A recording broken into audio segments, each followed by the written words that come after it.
Hey, what's up, guys? This is Taylor. Today is Sunday, March 19th, and we got a fresh week coming up here. So it's a pretty interesting market right now. If you take a look at the S&Ps, we got the sell signal here on the daily chart. We are hanging out under the 50, hanging out under the 21, under the 200, and we still got that weekly squeeze. So that has yet to be resolved, and nothing about the structure here is overly bullish. So for now, that looks like an easier short. And then IWM, the little guys, they're pretty beat up here. We got the sell signal on the weekly chart. We got the sell signal here on the daily chart. And I got to imagine if that takes out 170, it's probably teeing up here for a push down towards 162 and change. So none of that is bullish. And in the Dow, all 30 of the Dow stocks looking pretty damn rough. You got a weekly sell signal inside of a weekly squeeze. So that's usually a combination for a push lower. You got sell signals on your daily chart. We're hanging out under the 200. So your IWM, your Dow, and your S&Ps all kind of looking like a short for now. But what makes the market so interesting is the QQQ is kind of looking the complete opposite here. We got buy signals on the weekly chart and the daily chart. And the structure is pretty well aligned here for a push higher. So I think the game plan here for the next few days, it all comes down to how does the QQQ and a few of these tech names, like you check out a Google, the big Goog had a pretty big week last week. Names like Microsoft that went up, I think 15% in a few days. Apple had a good week. AMD is a total beast here. Names like Nvidia. Next couple of days here, guys, watch for the first pullback to the hourly 21 EMA in your Nvidias, AMDs, Microsofts, and the Googles. Reason being is right now you've got like 3 or 4 stocks trying to keep the entire ship afloat. The S&Ps, the IWM, the Dow. You look at your financial sector, right? That's trash. The energy sector, that's all pretty trashy.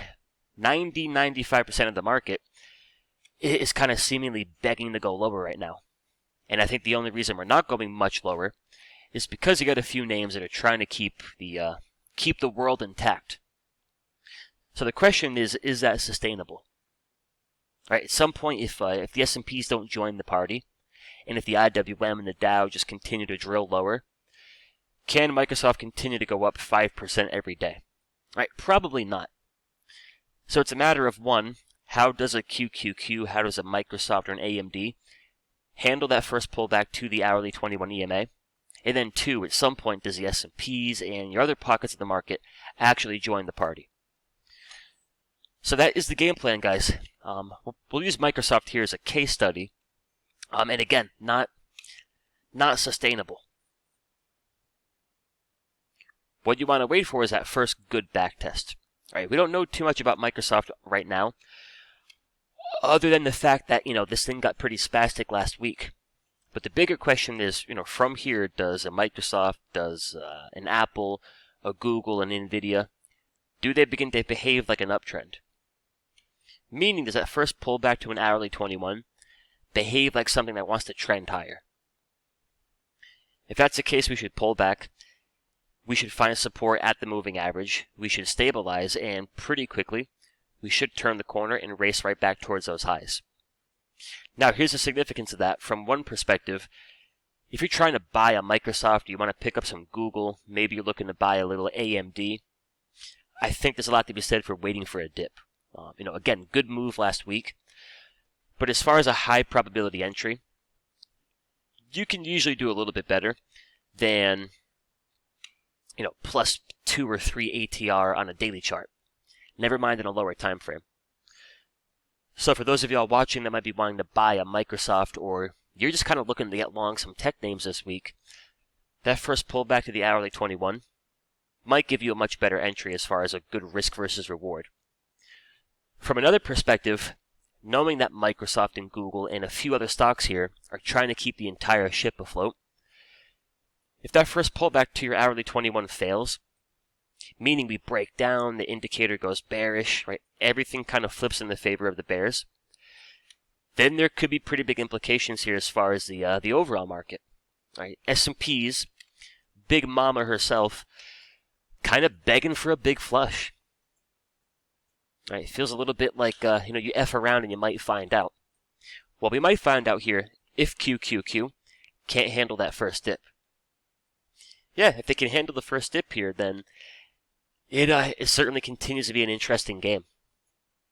I don't think it would necessarily mean the S&Ps are going to explode, but one thing's for sure, it's going to be a little bit tougher to short it and get that big flush if Microsoft keeps going up 4 or 5% every day. And that is that, guys. We did get short last week.